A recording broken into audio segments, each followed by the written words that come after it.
ou écoutez Radio Afrique Santé. C'est simple, nous sommes partout sur le net à l'adresse www.radioafriquesanté.com et sur nos applications gratuites à télécharger dans Google Play et Apple Store. Suivez-nous sur les réseaux sociaux Facebook, Twitter et Instagram. Nous sommes avec vous partout, ne manquez plus une seule information. N'oubliez pas, en voiture, au travail ou à la maison, restez à l'écoute de Radio Afrique Santé, votre santé, notre priorité.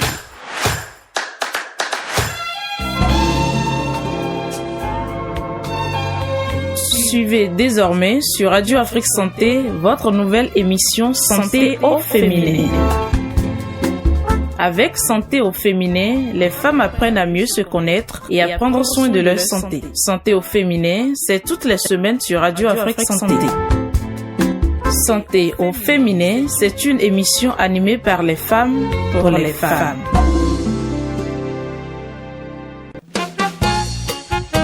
Santé au féminin. Santé au féminin sur Radio Afrique Santé.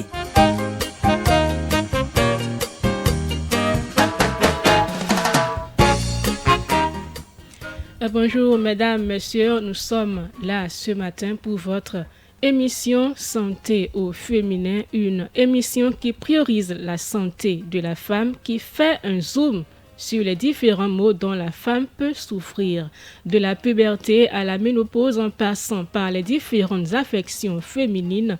Toutes les informations sont données pour que la femme soit au top de sa forme. Pour cet autre numéro de votre émission, nous parlerons de la consultation post-natale.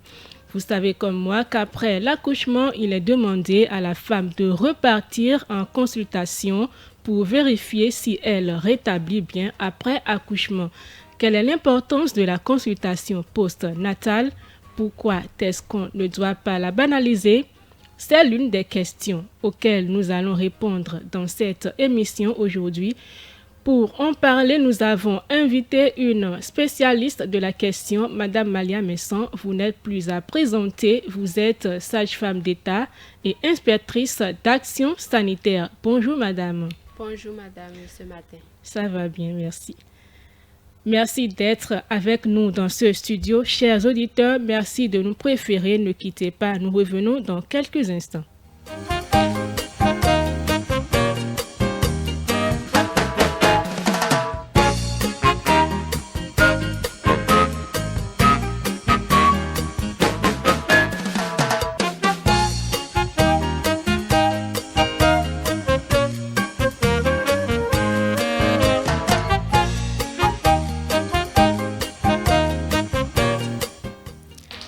Alors, chers auditeurs, nous revenons dans ce studio. Madame Malia Messan, nous sommes à vous. Dites-nous, qu'est-ce qu'une consultation postnatale? Alors, la consultation postnatale est ce suivi que nous, professionnels de la santé, sages-femmes, infirmières, nous offrons à une accouchée, c'est-à-dire celle-là qui vient d'accoucher, pendant la période que nous appelons le postpartum, c'est-à-dire 6 heures après l'accouchement, 6 jours après l'accouchement et 6 semaines après l'accouchement. Donc, nous avons 3 étapes au cours de laquelle nous devons lui faire une consultation postnatale pour son bien-être et celui de son enfant. Donc, 6 heures après l'accouchement, 6 jours après l'accouchement et 6 semaines après l'accouchement. La règle des 3-6. La règle des 3-6. Ok. Alors, pourquoi après l'accouchement, les soignants demandent de repartir en consultation postnatale? Alors, quand nous demandons aux accouchées, c'est-à-dire celle-là qui vient d'accoucher, qui vient de mettre au monde un bébé, nous lui demandons de venir en consultation pour 2 raisons. Il y a un but préventif et il y a un but curatif. Le but préventif, c'est lorsque nous lui parlons par rapport à sa santé, ce qui est bon pour elle pendant cette période et qui est bon pour son bébé. Ça lui permet d'éviter certaines maladies comme le paludisme, l'anémie, les affections au niveau du sein, suite à une mauvaise mise au sein de l'enfant, etc., etc. Le second volet curatif, cela nous permet de détecter les pathologies ou maladies existantes au cours de cette période pour permettre un bon suivi de cette patiente pour un bien-être d'elle et de son bébé. Donc voilà un peu. Donc, le soin préventif Oui. et le soin curatif. Oui. Ok. Et quels sont les soins post-nataux? Vous avez dit les soins préventifs et curatifs, mais est-ce que vous pouvez nous détailler un peu les types de soins souvent prescrits? Bien sûr. Je vais vous faire rapidement un briefing de ce qui se passe pendant une consultation postnatale. La patiente, elle vient, c'est-à-dire l'accouchée, elle vient. On prend ses constantes, sa tension, sa température, son pouls, si tout est normal. Si tout est normal, on passe à l'interrogatoire. Est-ce qu'elle a eu des problèmes à la maison, des difficultés à allaiter? Est-ce qu'elle dort sous moustiquaire imprégné? Et en passant par là, on la félicite pour l'effort qu'elle est en train de fournir. Parce qu'un bébé qui arrive, c'est une charge. On ne dort pas la nuit. Et si déjà on avait déjà des enfants, ça fait une double charge. Donc on la félicite, on la met en confiance. Et l'atmosphère est propice pour commencer les bonnes choses que j'appelle l'examen. Nous allons l'installer sur une table, l'examiner, regarder ses muqueuses, si elle est bien colorée, qui fait montre d'une anémie ou pas.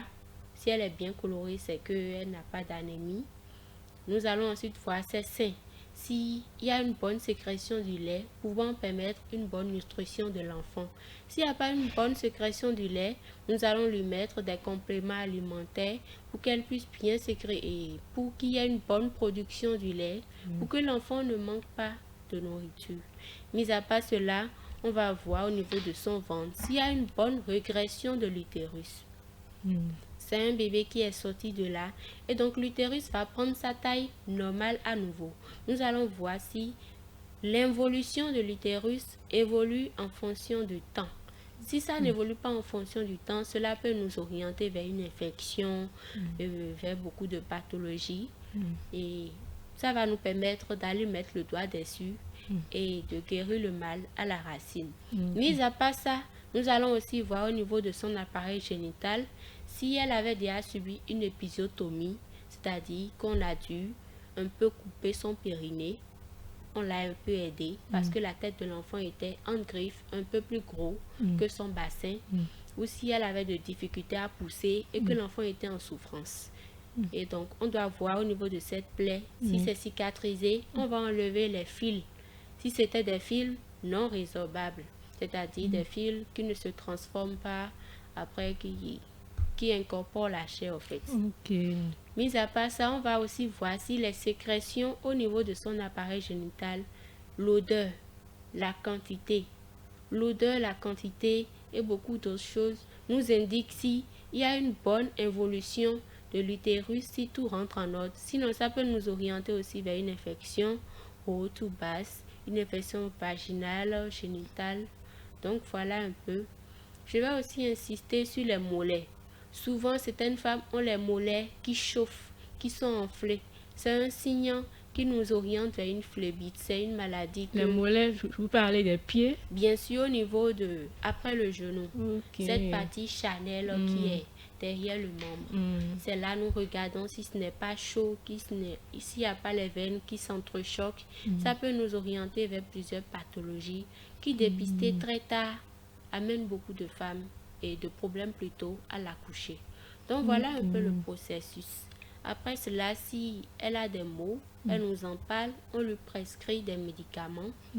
Et s'ensuit maintenant une grande séance d'information, éducation, communication sur la vaccination de l'enfant à venir, dormir sous moustiquaire imprégné, sa supplémentation en fer qui doit durer jusqu'à 3 mois après l'accouchement minimum.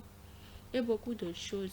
Le fait de boire beaucoup d'eau qui aide beaucoup à réguler le système de la femme qui cherche à ce que tout rentre en ordre. Et au passage aussi, pourquoi pas lui prescrire de la kinésithérapie? Parce qu'il y a certaines femmes, pour retrouver une bonne sangle abdominale une bonne contracture du périnée pour vivre en griffe une vie sexuelle épanouie avec le mari. Elles ont besoin de ça peut-être. On peut le leur prescrire. Il y a des professionnels dans ce domaine de nos jours qui aident à ce qu'on retrouve une bonne silhouette. Donc, tout cela est orienté sur le besoin de la patiente. Donc, voilà un peu ce que je peux dire. Ok. Bon, je reviens sur... Vous avez dit qu'il y a des odeurs au niveau de l'utérus, c'est bien ça. Et vous avez parlé de l'odeur et de la quantité, c'est bien ça? Voilà. Je n'ai pas bien compris cette partie. D'accord. Nous avons 2 types d'accouchement. L'accouchement par voie basse et l'accouchement par césarienne. Au niveau de la césarienne, lorsque il n'y a pas une bonne hygiène au niveau de la cicatrice de la césarienne, il peut y avoir une suppuration, une infection au niveau de la plaie. Cela peut aussi donner des odeurs qui peuvent être prises en compte si elle vient rapidement en consultation postnatale. On va lui prescrire, faire des injections si possible. Maintenant, pour celle qui est accouchée par voie basse, qui n'a pas de plaie au niveau de l'abdomen, elle, le problème qu'elle peut avoir, c'est qu'il y a peut-être une méconnaissance de l'hygiène qu'elle doit avoir après l'accouchement. Et si elle ne maintient pas cette hygiène, nous allons peut-être observer une certaine odeur au niveau de son appareil génital qui peut être désagréable. Et elle-même, elle sentirait l'odeur, mais elle ne saurait pas ce qu'elle va faire pour faire partir cela. Donc nous, professionnels de la santé, quand la femme vient, nous avons le devoir de lui dire « Ah, nous avons constaté si chez toi, tu peux faire ci, tu peux faire ça. » On peut aussi lui mettre des médicaments. Donc voilà de quoi il s'agit. Ok. Et au niveau des mollets, est-ce que c'est quand le mollet s'échauffe que ce n'est pas normal, c'est ça? Nous avons des signes. La pathologie dont je parlais s'appelle la phlébite. Et c'est une inflammation au niveau du mollet. Vous allez constater des veines qui s'entrechoquent. Le niveau est gonflé, peut-être rouge, et ce n'est pas une bonne chose. Ça peut rapidement dégénérer en fait. Quand cette pathologie n'est pas prise en compte, rapidement, on peut perdre la maman. Ah bon? Ça va Rapidement. jusque-là? Oui.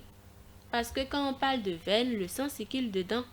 C'est une pathologie qui influence la circulation veineuse. Donc si on ne prend pas ça rapidement en compte, ça va rapidement partir à une infection généralisée, une septicémie, le décès, le choc septique, donc des trucs bizarres comme ça. Ok. Donc, la phlébite, c'est bien ça? Oui. Ça concerne uniquement les accouchés, c'est-à-dire les femmes qui accouchent bien. N'importe qui peut souffrir de cela. Bon, comme moi, mon domaine, je vais aller dans mon domaine. Ok. Je suis dans le domaine de la sage-femme. Donc, ça vient souvent Voilà. quand les mamans donnent naissance. Bon, pas souvent. Bon, pas souvent, mais c'est Il y possible. a certaines qui sont prédisposées à cela. Ok. Et il y a certains signes avant-coureurs. S'il y a une femme, par exemple, qui a déjà eu à faire de l'hypertension sur la grossesse, celle-là, il faut la suivre de près plutôt. Elle est exposée à certaines pathologies. Et donc, rapidement, qu'elle vous dit que son membre est inflammé, qu'elle sent des douleurs, il faut rapidement faire l'examen pour voir si ce n'est pas par hasard une phlébite. Ok. Est-ce qu'une accouchée qui se sent bien, après tout ce que vous venez de dire, est-ce qu'une accouchée qui se sent bien peut banaliser ces soins-là? Non. Une accouchée qui se sent bien ne peut pas banaliser ces soins-là. Pourquoi? Parce que elle se sent bien, mais peut-être qu'elle est inexpérimentée dans le domaine qu'elle vient d'aborder. C'est peut-être une femme qui vient d'accoucher son premier bébé, elle est inexpérimentée et par mégarde, elle n'a pas d'aide. Peut-être que c'est une mère qui élève son enfant seule. Elle a décidé de le faire seule parce que le papa n'est pas présent. C'est un cas de figure. Hein. Il faut un accompagnement pour celle-là. S'il y a des conseils à lui donner vis-à-vis de son enfant, par rapport à la tétée qui doit se faire régulièrement toutes les 2 heures, de jour comme de nuit, pour que son enfant soit choufflu, dodu, de bonne corpulence, pour que quand on le voit, tout le monde ait envie de le prendre. Ce genre de truc, elle ne le sait pas forcément. Et donc, quand elle se sent peut-être bien, nous devons valider cela et en même temps prendre soin de la santé de son enfant. Donc voilà un peu. Nous avons aussi le sujet de la vaccination qui est un sujet très important. La vaccination, il y a certaines personnes qui ne vaccinent pas leur enfant. Et c'est une mauvaise chose. Mais je pense que l'État béninois a trouvé une bonne solution pour parer à cela. Pourquoi? Parce que c'est un parchemin à présent. Lorsqu'on prend le carnet d'un enfant, si l'enfant n'est pas bien vacciné, c'est difficile prochainement pour cet enfant-là de commencer l'école. Parce qu'il y a des pathologies quand l'enfant commence, il transmet ça à tous les autres enfants écoliers de son sillage. Donc quand on se vaccine, c'est se protéger son enfant et protéger d'autres personnes. Donc voilà. C'est-à-dire que il y a certains vaccins qui sont prescrits aux mamans. C'est bien ça? Non, nous ne le dirons pas. La vaccination est gratuite pour les enfants. C'est un programme, on appelle ça le programme élargi de la vaccination. L'enfant est vacciné dès la naissance, dès que l'enfant sort du ventre de sa mère comme ça. Nous avons le devoir de lui faire le premier vaccin dans les 1 heure, le vaccin contre l'hépatite, dans les 1 heure qui suivent l'accouchement. Et ensuite, nous lui faisons le BCG, le vaccin contre la tuberculose. Ensuite, il y a plusieurs autres vaccins à 6 semaines après l'accouchement, à 10 semaines après l'accouchement, à 14 semaines après l'accouchement, à 6 mois, nous avons les supplémentations. Il y a même le vaccin contre le paludisme récemment qui se fait à 6 mois, à 7 mois, à 8 mois, et etc. etc. Donc voilà beaucoup de choses que si l'enfant n'a pas un suivi rigoureux, nous ne pouvons pas le lui faire. D'accord. Une consultation postnatale banalisée peut-elle avoir des conséquences sur la santé de l'accouché? Bien Forcément. sûr. Oui. Et si oui, lesquelles? Nous pouvons avoir une infection. Je vais aborder un point que je n'avais pas déjà abordé. Une femme qui vient d'accoucher, qui n'a pas de l'aide à la maison, qui est délaissée, qui se sent seule, le mari est présent mais n'est pas présent, ou soit le conjoint. Cette femme-là peut rapidement faire une dépression du postpartum immédiat. Pourquoi? Parce qu'elle est surchargée. Il y a un certain burn-out qui intervient là, du fait de il y a beaucoup de choses à prendre en compte. La belle famille qui vient rendre visite, elle doit se garder au propre. Le nouveau-né aussi, elle ne dort pas les nuits. Et aussi peut-être qu'elle a aussi certaines pathologies ou bien qu'elle a même subi une césarienne et que quand même elle n'a pas d'aide pour lui faire ci, pour lui faire ça. Et le mari est encore absent. Donc certaines situations mélangées peuvent rapidement amener une femme, surtout la plupart des cas, c'est surtout les prémis, à rapidement faire une dépression du postpartum immédiat. Mis à part cela aussi, nous pouvons avoir une tension persistante après l'accouchement. Il y a certaines femmes qui sont prédisposées à faire de la tension. Des femmes qui sont de forte corpulence sont prédisposées à faire de la tension ou qui ont par exemple dans leur famille des personnes qui ont eu à faire de la tension. Rapidement, celles-là, quand elles tombent enceintes, elles commencent par vous faire une hypertension sur la grossesse. Et des fois, ça persiste après l'accouchement. Et il faut prendre ça en compte. Elle ne sait pas. Des fois, elle va vous dire qu'elle sent des maux de tête, qu'elle se sent vaciller, mais elle ne sait pas. Quand elle vient, qu'on lui prend la tension, on peut rapidement détecter. Il y a aussi les infections qu'on peut rapidement dépister et prendre en charge. Ok. Et quelles sont ces infections? Les infections génitales, les infections au niveau de la plaie, de la césarienne. Ok, vous venez de... Oui. D'accord. Et pour les mamans qui ont des difficultés à aller aux soins, avez-vous des conseils à leur donner? Oui. Nous avons parlé de la règle des 3-6. 6 heures, 6 jours et 6 semaines. Donc, la première consultation postnatale, c'est 6 heures après l'accouchement. Il y a certaines femmes, quand le bébé sort comme ça, en même temps, elles ont envie de prendre le bagage et de partir chez elles. Ça me fait rire parfois parce qu'il y en a, quand elles descendent comme ça, elles sont prédisposées à saigner. Et c'est là que le véritable travail commence. Donc, il faut minimum faire 2 jours à l'hôpital avant de rentrer chez soi. Et si on fait ces 2 jours, dans cette fourchette, il y a les 6 heures. La sage-femme qui est là de garde va vous faire votre suivi, la première consultation postnatale, avant que vous ne rentrez. Ensuite, elle vous donne un autre rendez-vous pour venir 6 jours après votre accouchement, pour vous faire le 2e suivi. Et Dieu merci, le 3e rendez-vous qui est un peu plus loin là-bas est calqué sur la vaccination de l'enfant, que nous appelons le Penta 1. Donc, cela peut permettre en même temps à la maman d'aller vacciner son enfant et de faire sa consultation postnatale. Ok, alors, Madame Maria, votre mot de fin. Le mot de fin, j'incite vivement les femmes qui sont enceintes et présentement à mettre dans leur planning le fait de se faire consulter, de respecter les rendez-vous que la sage-femme ou l'infirmière vous a donnés. Respectez-le. Cela peut vous permettre d'éviter beaucoup de choses à elles-mêmes et à leur enfant. Alors, chers auditeurs, vous l'aurez compris, chères femmes, lorsque vous êtes enceinte, il est important que vous respectez vos consultations. Alors, nous tirons vers la fin dans cette émission. Mesdames, Messieurs, nous revenons tout de suite pour la conclusion.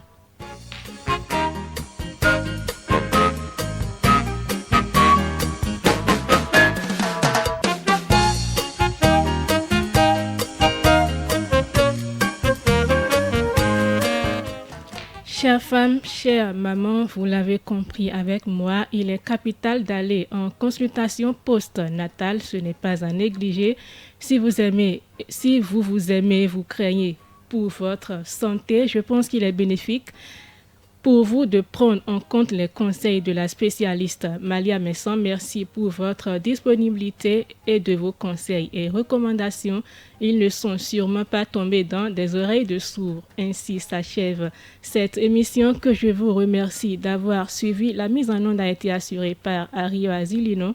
À bientôt pour un autre numéro.